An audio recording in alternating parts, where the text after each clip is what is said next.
दोस्तों, एक 30 साल की महिला जिसके दो बच्चे होते हैं, उसका पति एक नंबर का शराबी होता है। इसलिए वो अपने बच्चे का पेट पालने के लिए एक जगह पर नौकरी कर लेती है। वो रोजाना टाइम से नौकरी करने के लिए जाया करते थे। धीरे धीरे वक्त गुजरता है। जिस बस स्टॉप पर जाकर वो बस को पकड़ा करती थी, वहीं पे उसे एक लड़का मिलता है जिसकी उम्र 18 साल की होती है। वो जब इस औरत को देखता है तो वो इस पे फिदा हो जाता है। पहले तो ये औरत उसे मना करती, लेकिन धीरे धीरे उसके प्यार में पड़ जाती है। वक्त गुजरता जाता है, लेकिन दोस्तों उसे क्या पता था कि जिस लड़के के प्यार में वो पड़ रही है, वो आने वाले समय में उसके साथ क्या करने वाला है। दोस्तों, इस औरत के साथ कुछ ऐसा हो जाता है जिसकी कोई कल्पना भी नहीं कर सकता। जी हाँ दोस्तों, जब आप लोग सुनेंगे तो शायद आप लोगों को बहुत हैरानी होगी। इसलिए इस वीडियो को पूरा जरूर देखिएगा, क्योंकि वीडियो के अंत में आपको एक बहुत बड़ी सीख मिलने वाली है। तो आइए जानते हैं पूरी घटना इस वीडियो में। लेकिन वीडियो में आगे बढ़ने से पहले बस वही छोटी सी रिक्वेस्ट, वीडियो को लाइक कर दीजिए, चैनल को भी सब्सक्राइब कर दीजिए ताकि मेरा हौसला बढ़ता रहे। दोस्तों, ये सच्ची घटना है हरियाणा के झज्जर इलाके की। वहां पे एक महिला होती है जिसकी उम्र 30 साल की होती है। वो देखने में बेहद ही खूबसूरत होती है। उसके दो बच्चे होते हैं और उसका पति जो होता है वो एक नंबर का शराबी होता है। वो कुछ भी काम धंधा नहीं किया करता था। अब ये औरत अपने पति से परेशान हो जाती है, क्योंकि घर का खर्चा चलना बहुत ही मुश्किल हो जाता है। बच्चे भी पढ़ लिख नहीं पा रहे थे। इसलिए ये औरत, जिसका नाम दोस्तों रेखा होता है, ये सोचती है कि क्यों ना अब मुझे ही कुछ काम धंधा करना चाहिए, क्योंकि ऐसे जिंदगी का गुजारा तो नहीं चलने वाला। इसलिए वो एक जगह पे जाकर प्लांट में नौकरी कर लेती है। जो भी उससे वहां से उसे पैसे मिलते थे, उसी से वो अपने घर का खर्चा चलाते थे। रेखा रोजाना अपने घर से सुबह 10 बजे निकलती और बस स्टॉप पे पहुंच जाती। वहां पे बस का इंतजार करती। जब बस आती तो बस पे बैठती और बस पे बैठकर फिर प्लांट पर पहुंच जाती और दिन भर वहां पे काम करती। जब शाम होती तो शाम के 5 बजे वो फिर घर पे वापस आ जाया करते थे। डेली का उसका यही रूटीन होता है। वक्त गुजरता है। थोड़े समय के बाद गांव में ही एक लड़का होता है जिसका नाम मंजीत होता है। उसकी उम्र 18 साल की होती है। उसके पिता ने अपने नाम पे इंश्योरेंस कर रखा था। उसके पिता की एक्सीडेंटल मृत्यु हो जाती है, जिससे काफी ज्यादा पैसा मिलता है। उसी से मंजीत अपना घर गृहस्थी चलाने लगता है। मंजीत कोई भी काम धंधा नहीं किया करता था। मंजीत की जो माँ होती है वो अक्सर बीमार रहा करती थी। तब मंजीत के मामा उसको एक कार खरीद के दे देते हैं कि बेटा, तुम इसी कार से अपनी माँ का इलाज कराना और अपनी घर गृहस्थी संभालो। अब तुम्हारे बाप का साया तुम्हारे ऊपर तो है नहीं, सारे घर की जिम्मेदारी तुमको ही देखनी है। मंजीत भी अपने मामा की बात मान लेता है और अपनी माँ की देखरेख करना शुरू कर देता है। लेकिन उसके पास इतने पैसे होते हैं जो उसके पिता के एक्सीडेंट होने की वजह से जो इंश्योरेंस का पैसा मिला था, उसी से वो घर का खर्चा चलाता। वो कोई काम धंधा नहीं करता। कार तो उसे मिली थी अपनी माँ का इलाज के लिए, लेकिन उस कार को लेकर वो इधर उधर भी घूमा करता था।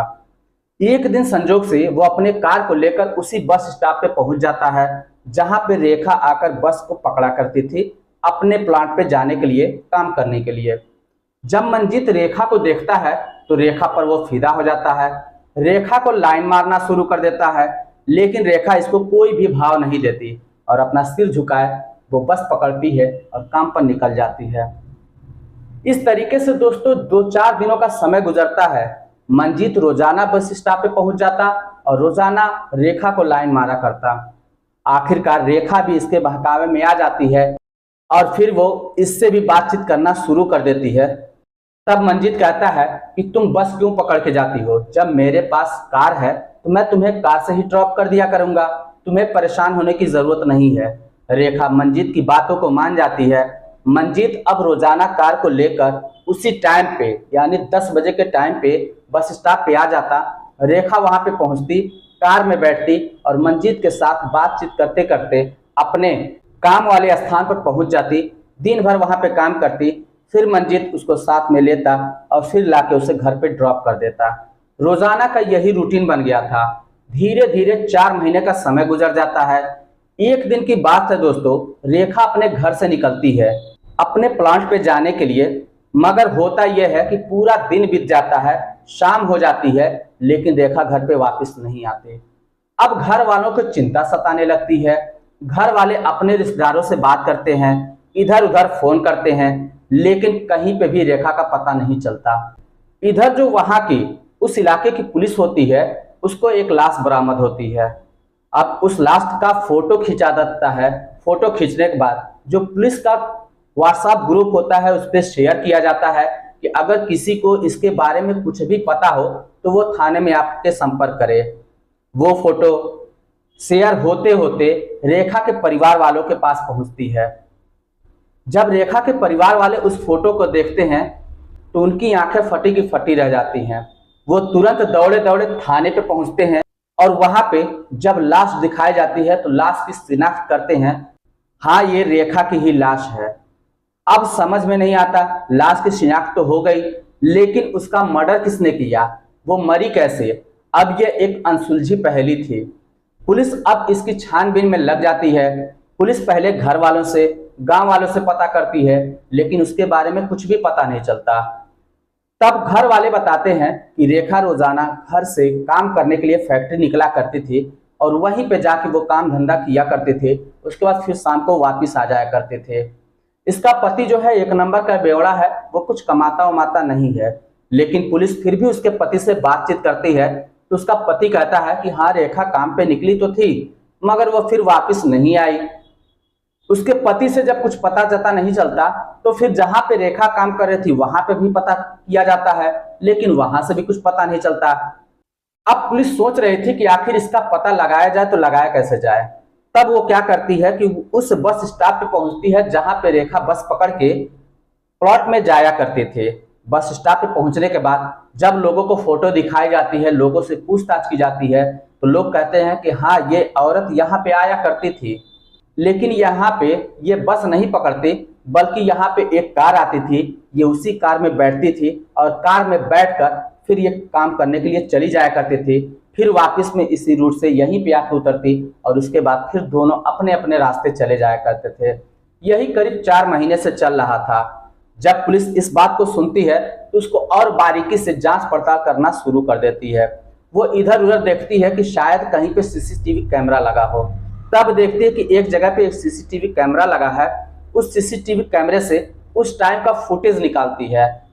उसमें वो कार दिखाई देती है।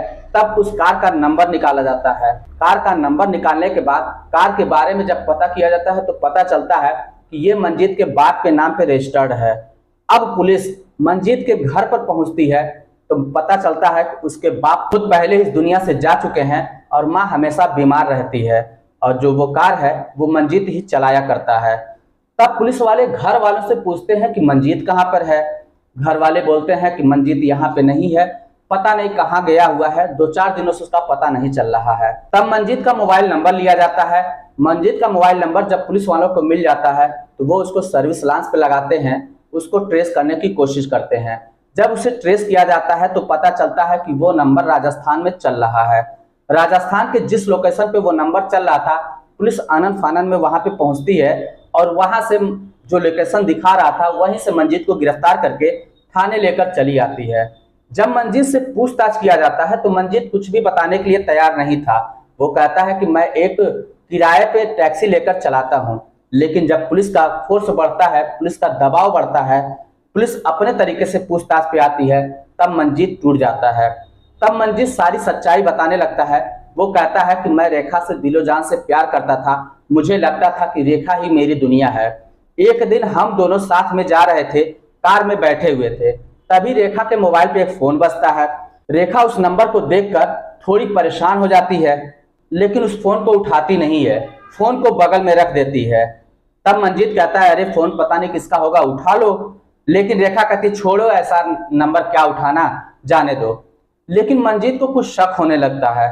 तब मंजीत रेखा का फोन लेता है और फोन लेने के बाद जब उसके चैटिंग वगैरह को चेक करता है तो पता चलता है ये 2 लोगों के साथ और कनेक्ट है, 2 लोगों के साथ और चैटिंग कर रही है।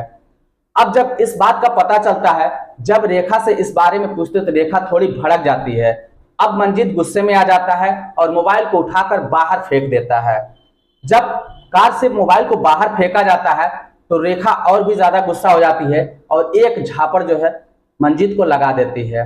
मंजीत इससे आग बबूला हो जाता है और जो चुनरी रेखा ने ओढ़ रखी थी गाड़ी को साइड में करता है और उसी चुनरी से उसका गला दबाकर उसकी हत्या कर देता है। जब रेखा मर जाती है तब मंजीत को समझ में आता है कि अब करे तो क्या करे, क्योंकि उसको कोई रास्ता समझ में नहीं आ रहा था। तो वो तुरंत ही लाश को इधर उधर ठिकाने लगाने की कोशिश करता है, मगर 2 घंटे तक इधर उधर दौड़ने के बाद उसे कहीं पे भी ऐसा स्थान नहीं मिल रहा था जहां पे वो लाश को ठिकाने लगा सके। आखिरकार 2 घंटे के बाद एक नहर उसे दिखाई देती है। वो उसी नहर में ले जाकर लेखा की लाश को फेंक देता है और उसके बाद वहां से राजस्थान के लिए रवाना हो जाता है। वो सोचता है कि पुलिस हम तक नहीं पहुंच पाएगी। जब पुलिस को लाश बरामद होती है, जब सारा मामला सामने खुलकर आता है, तब रेखा के पिता कहते हैं कि इसकी हत्या में केवल मंजीत का हाथ नहीं है बल्कि और लोगों का भी है। पुलिस उस मामले को और गहराई से जांच पड़ताल कर रही है और पुलिस ने यह आश्वासन दिया है अगर और भी लोग इसमें सम्मिलित पाए जाते हैं उनके खिलाफ भी सख्त से सख्त कार्रवाई होगी। तो दोस्तों ये रही कहानी। क्या मंजीत ने जो किया वो सही था? क्या रेखा ने जो किया वो सही था? आप लोगों की क्या राय है? आपकी जो भी राय हो आप हमें कमेंट बॉक्स में लिखकर जरूर बताइएगा। चलिए फिर मिलते हैं नेक्स्ट वीडियो में, तब तक के लिए जय हिंद।